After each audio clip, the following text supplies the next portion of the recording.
Et bonjour à tous, bienvenue sur la chaîne de l'Hexamone Crypto. Nous sommes aujourd'hui le dimanche 28 janvier 2024. Il est 11h15 à l'heure à laquelle je fais cette vidéo. On va faire un point bien sûr sur le Bitcoin et on va regarder quelques cryptos du top 100. On démarre avec cette cryptomap qui repasse dans le vert, ça fait plaisir. Avax plus 12%, Inge plus 10, TAO plus 13. Bref, quand le Bitcoin pump, tout pump avec lui. Et justement, on va voir ce qui se passe du côté du Bitcoin avec cette vue jour. Bien sûr, je rappelle à tout le monde que tout ce que je vais dire dans cette vidéo n'est en aucun cas des conseils financiers. Alors, le Bitcoin, en fait, il est littéralement en train de faire le scénario que je vous avais proposé, c'est-à-dire le pullback, déjà ici, le pullback du range qu'on avait breaké par le bas ici, tac, cassure le 22 janvier de la zone de support des 41 222 dollars, zone de support qui a cédé, puis derrière chute, pullback, on revient tester ce niveau clé et on réintègre le range en venant du bas. Ça, je vous l'ai déjà appris un milliard de fois sur ma chaîne YouTube. Quand on réintègre un range par le bas, le but est d'aller chercher le haut du range. Donc je ne serai pas du tout surpris de revoir un Bitcoin aux alentours des 44K dans les prochaines semaines. Maintenant, attention tout de même. Parce que, d'accord, ça c'est la théorie, mais dans la pratique, c'est pas tout à fait la même chose, vu qu'en fait, dans la pratique, on a des résistances à breaker. Or, on a déjà breaké une belle résistance ici au 41 687. On en a une autre au 42 434. On en aura une autre, la suivante, elle est au 43 090. On en aura une autre au 43 822 avant d'aller chercher le fameux haut du range des 44 320 dollars. Donc vous l'avez compris, le parcours sera encore très très très difficile pour y aller. Néanmoins, on en prend quand même la direction. Regardez ça. Là, à partir du moment où on avait réintégré ce range par le bas, eh bien, on a amorcé une belle petite phase de remontada.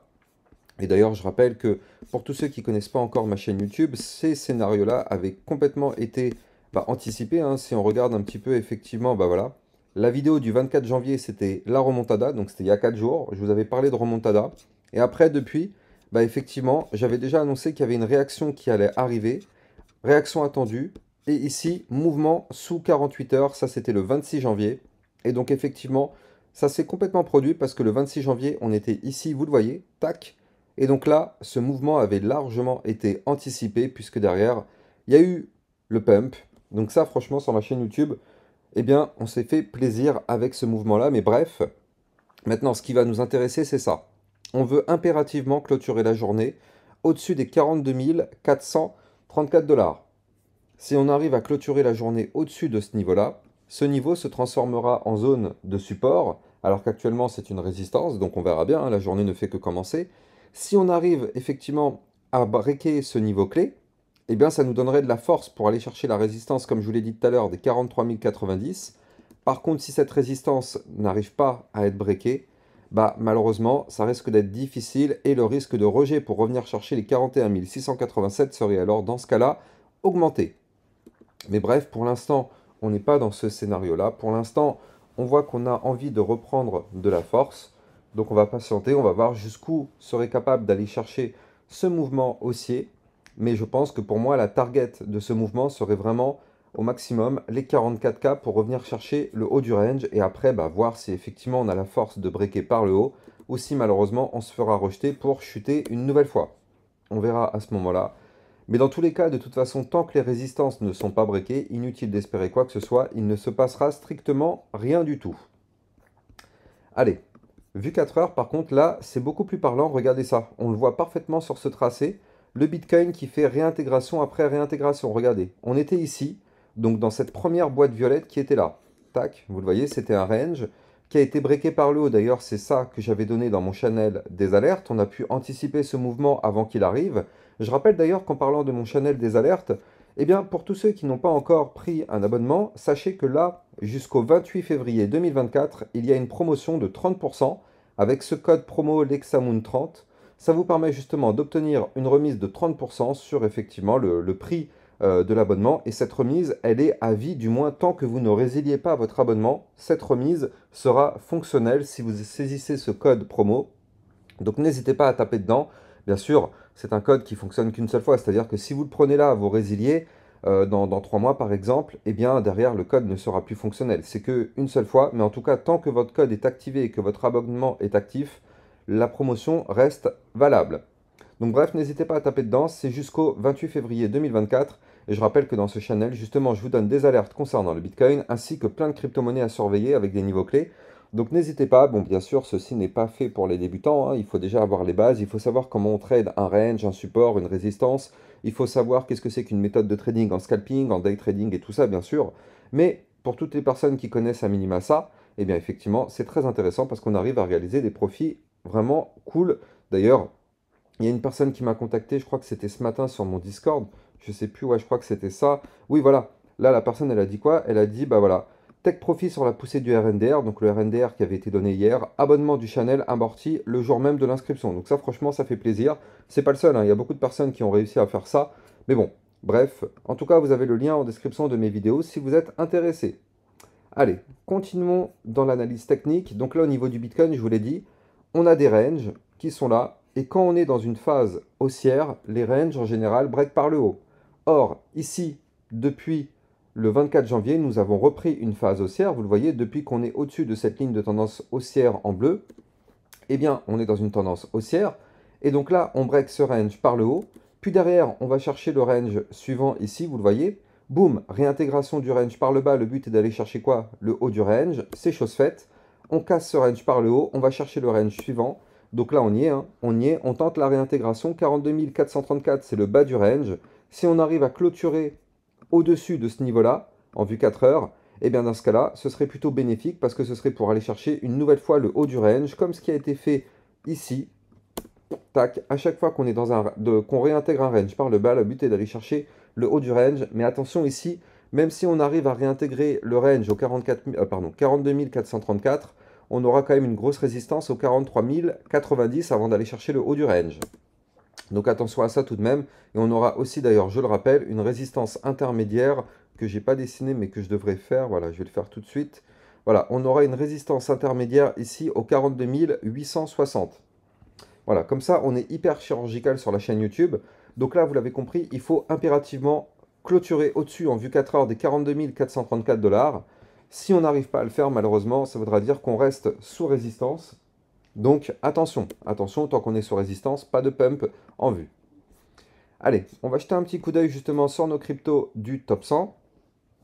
Allez, on va démarrer, hop, on va prendre directement le Solana. Donc le Solana, il fait le scénario parfait que je vous avais indiqué dans ma vidéo d'il y a 3 jours. Souvenez-vous, on était à peu près quelque part par là. Je vous avais dit que là, le Solana tentait la réintégration du range ici par le bas. Vous la voyez, cette boîte violette qui est là. Ça, c'est un range. Là, il a réintégré par le bas. Donc, le niveau clé qu'il fallait réintégrer, c'était les 89,449. C'est chose faite, vous le voyez. Et là, boum, le Solana, il prend la direction du haut du range. En passant, bien sûr, par la résistance sur laquelle on est actuellement, des 95,706. Grosse zone de résistance. Ce serait bien de clôturer la journée au-dessus. Mais en tout cas, ce qui est bien, c'est que là, vous le voyez, on était dans un canal descendant et on tente la cassure de ce canal aujourd'hui par le haut. Donc ce serait bien de clôturer la journée au-dessus des 93,872 parce que la cassure de ce canal signifierait que notre Solana reprenne une tendance haussière. Et donc ça, dans ce cas-là, ce serait intéressant parce que ça nous permettrait de valider ici ce magnifique bull flag qu'on a pour aller chercher des résistances, notamment ici les 106,211, puis les 112,237, puis les 118. Donc le Solana prend une très belle configuration. Pourquoi pas même aller chercher les 135 $. Ouais, c'est quelque chose qui est quand même relativement possible. Hein. Si on prend déjà le mouvement entrant, c'est un mouvement à plus 66%. Donc si on l'applique sur le mouvement de sortie, ça nous ferait peut-être atteindre, ouais, pourquoi pas, hein, pourquoi pas les 131 $. Ce serait une target théorique, mais attention, hein, comme je vous l'ai dit, il y aura des grosses résistances en cours de route. Donc, est-ce qu'on va les breaker? On n'en sait rien. Je rappelle que les likes et les commentaires sont fortement appréciés, c'est grâce à ça que ma chaîne YouTube est mieux mise en avant par les algorithmes de recherche. Donc je compte sur vous pour mettre un like, un commentaire même si c'est un simple merci et essayer de partager mes vidéos sur vos réseaux sociaux, ça permet justement à ma chaîne YouTube de grandir. Chainlink qui tente de repasser au-dessus de sa résistance qui est ici au 14,541. Donc il nous faut une clôture jour au-dessus de ce niveau-là. Si on arrive à le faire, ce serait potentiellement pour aller chercher les 15,277, voire même des points encore plus hauts. Donc là, pour l'instant, c'est plutôt propre. On voit ici qu'on avait fait un point bas, puis un point bas ici plus haut que le précédent. Donc là, le Chainlink, pour l'instant, peut-être qu'il pourrait reprendre une tendance haussière, mais pour valider cette tendance, il faudrait qu'on arrive à former un point haut qui clôture au-dessus de la résistance des 16,167. Donc pour valider la tendance haussière, vous le voyez, il y a encore beaucoup de travail. Néanmoins, le Chainlink est une crypto à surveiller de près parce que vous le voyez, on est dans une phase de latéralisation depuis maintenant le 8 novembre. Donc ça va faire 3 mois bientôt. Donc ouais, ça peut être intéressant parce que le mouvement de sortie risque d'être assez explosif. Donc affaire à suivre du côté du Chainlink, en tout cas on n'y est pas encore, hein. Le mouvement de sortie, il sera ici, il sera aux alentours des 16,75. Donc c'est pas pour tout de suite, hein. Mais en tout cas, effectivement, ce mouvement de sortie, il faudra le guetter de près parce qu'il pourra être assez impulsif. Bien sûr, ça ne veut pas dire qu'on va breaker ce range par le haut, attention, hein, ne soyons pas naïfs. On peut très bien malheureusement breaker ce range par le bas. Si le Bitcoin décide de cracher, tout le marché crypto va cracher avec le Bitcoin. Donc si on casse ce range par le bas, malheureusement, on risque de chuter et de chuter fort. Ethereum qui hier a été cherché, non pardon pas hier, qui aujourd'hui a été cherché au millimètre près sa résistance des 2307 $, vous le voyez, juste ici avec cette mèche. Donc on a été rejeté, vous le savez, une résistance c'est très difficile de la casser en one shot. Donc là on a été la chercher une première fois, c'est bien, on s'est fait rejeter mais c'est pas grave. Maintenant il faudra surveiller parce que potentiellement on risque de revenir chercher cette résistance et pourquoi pas la casser par le haut. Si on break les 2307, ce sera pour aller chercher les 2340, puis le haut du range au 2387 $, qui sera la zone de résistance à breaker si on veut reprendre du pump. Donc là, effectivement, l'Ethereum, c'est plutôt propre aussi. Le Shiba pile poil sous moyenne mobile 100 périodes au 0,009213, zone de résistance. Si on break cette résistance, ça nous permettrait d'aller chercher ici la ligne de tendance baissière au 0,009409. Et si on break cette ligne de tendance baissière par le haut, vous l'avez compris, on peut voir un Shiba qui reprend une belle tendance haussière, donc ça peut être intéressant à suivre. Donc là, ma petite flèche, je vais la mettre juste ici, on n'y est pas encore, vous le voyez, mais ça pourrait arriver, pourquoi pas bientôt. Le AVAX, lui, par contre, il pump fort, ça c'est cool. Donc là, le AVAX, on le voit ici sur ce tracé, on est actuellement pile poil sous résistance.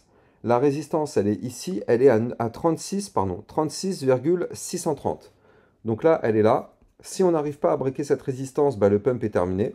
Si par contre on break cette résistance, on pourrait venir chercher ici le dernier point haut, au 39,325, qui correspond d'ailleurs au millimètre près au niveau des bandes de Bollinger. Et donc une clôture au-dessus du dernier point haut serait très propre, parce que ça voudra dire que la VAX reprend une tendance haussière. Donc là, c'est maintenant ça qu'on aimerait voir. Tac, ce point haut, il est là. On veut une clôture au-dessus de ce niveau-là. Donc, affaire à suivre, est-ce qu'on va y arriver? Rien n'est plus sûr, rien n'est moins sûr, pardon. Là, de toute façon, on est sous résistance actuellement. Tant qu'on ne break pas les 36,63, inutile d'espérer quoi que ce soit, il n'y aura plus rien du tout. Et on termine sur le XRP qui est en train de consolider, hein. On consolide sous la résistance. D'ailleurs, si on se met en vue 4 heures, ce sera plus significatif. Regardez ça, je vous ai dessiné. On est actuellement en train de former un petit range. Ici, vous le voyez. Tac, voilà, parfait. On est en train de former un petit range. Donc, ce range, pour l'instant, malheureusement, il n'est pas validé, il n'est pas breaké. Est-ce qu'on va y arriver? J'en sais rien, et vous non plus d'ailleurs. Néanmoins, là, on voit que si on arrive à breaker le haut du range qui se trouve actuellement ici, au 0,5328, on pourrait avoir une phase haussière sur le XRP. Donc affaire à suivre, c'est une zone de résistance, donc on ne sait pas si on va la breaker. Par contre, attention, si on n'arrive pas à breaker par le haut, ce sera pour breaker par le bas le range au 0,5286. Voilà, donc comme je vous le disais, n'oubliez pas de venir profiter de cette promotion de 30% sur mon channel des alertes avec le code LEXAMON30. Et je rappelle que pour trader toutes les crypto-monnaies, vous allez trouver en description de mes vidéos mon lien de parrainage Binance qui vous permet de bénéficier de 10% à vie sur vos frais de trading. Donc n'hésitez pas à taper dedans. Quant à moi, j'ai plus qu'à vous souhaiter un excellent dimanche. Et je vous dis à demain matin à 8 h pour une prochaine vidéo. Ciao, ciao!